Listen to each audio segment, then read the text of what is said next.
Hey there, this is Natalie Fisher, and today I'm going to share a real life story about why this guy who came to interview at the company where I work was not hired. So I was craving something a little different, so I'm going to be telling a few real life stories from work.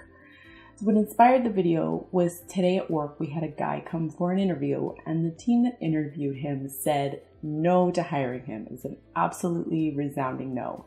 He had a great resume, he was a really nice guy, but the team's unanimous consensus was absolutely not. So why?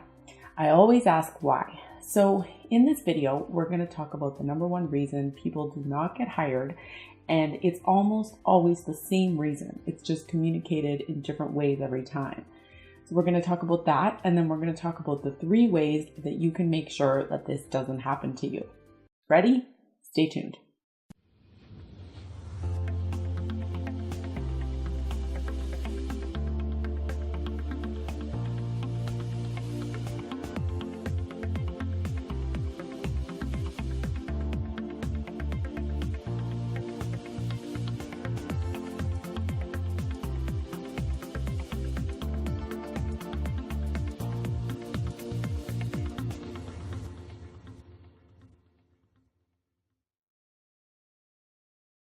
Okay, so as I was saying, as the HR girl, I always ask for specific feedback when someone is a no.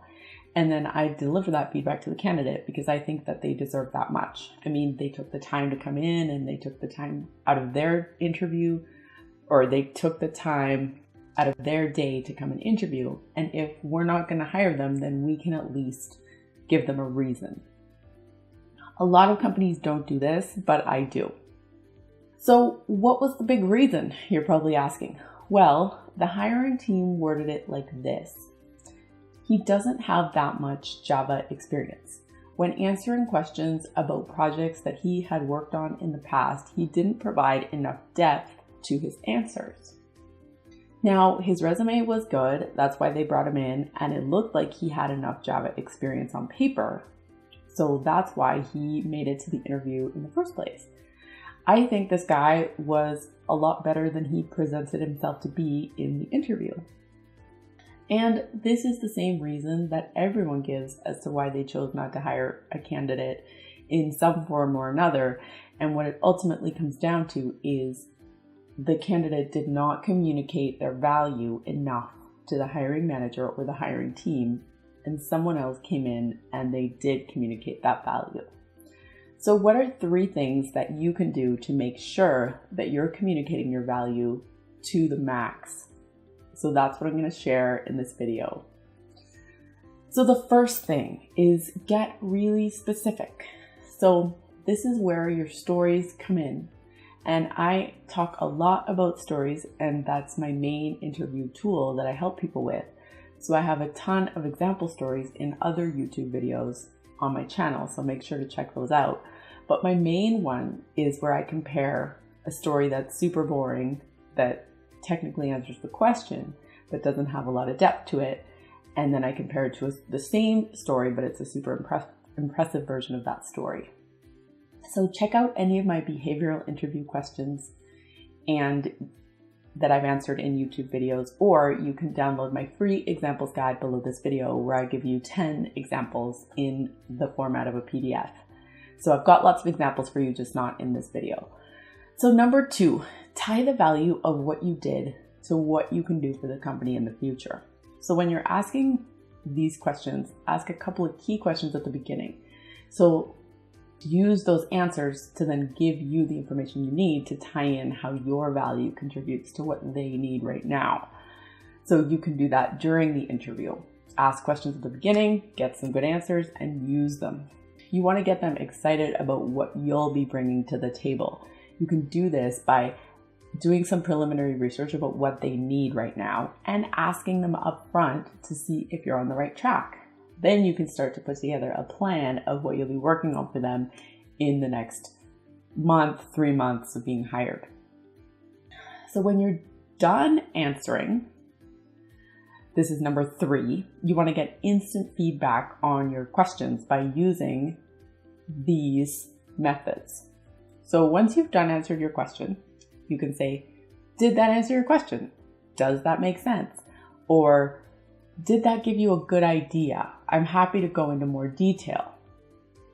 So the goal is to satisfy the interviewer with your answer, not leaving him wanting more or leaving him wondering or uncertain or kind of wishy-washy on your answer. So if the interviewer is left wondering about something, they might not always ask you. So you may be able to tell by their facial expression or how they behave, but something that I always do is I say, did that answer your question? In a nice friendly tone. I'm always like, did that answer your question? Or I can provide more details if you'd like me to. And let them know that you're happy to go into as much depth as needed, because you are open and honest about what you know and about what you don't know. And this is also a great method to build rapport with them. So this is going to create a sense of trust as well. And he or she will see that you are there to give them a full picture of your history and that you're happy to explain in more depth and more detail if you need to. Very often they will take you up on this offer to provide more detail. So definitely make sure that you are checking in with them. And there you have it. The number one reason people don't get hired is because they failed to communicate their value. So if you can get this, then you are going to be way ahead of most people. Their values strongly enough, and I went over 3 techniques that you can use to make sure that you're communicating your value super effectively. If you like this video and you're interested in going deeper on this topic, I have a free guide, as I mentioned, and it can really help. So you can click the link below to download this free guide, and what you'll learn is, first of all, you'll learn a breakdown of a specific formula that you can use to answer most of these questions. Plus, you'll learn step-by-step examples for all the questions that are the most common when you're interviewing. And you'll receive fill-in-the-blank templates for each of these questions. So all you need to do is fill in the blanks with your own stories. And then all you got to do is practice them and you're ready to go. And just in case you're still getting stuck, because people all the time say to me, I don't have any stories, there are 25 questions that you can ask yourself to prepare for your own stories a lot faster and more effectively. So these questions are designed to get you thinking. So use those and start crafting your own stories right away by just clicking the link below. You'll get this information in a beautifully designed workbook that is specifically designed to help you prepare for your own interviews. And it's been super helpful for a lot of people. I get feedback on it daily. So I love for you to also benefit from this information. So go ahead, click the link below to grab it now. Thank you so much for watching. My name is Natalie Fisher. You can find me over at nataliefisher.ca, and I will see you next week. I have a little bit of a cold, so if that video sounded a bit snuffly, that's why. Anyway, thanks for watching, and you can't catch my cold, so you're all good.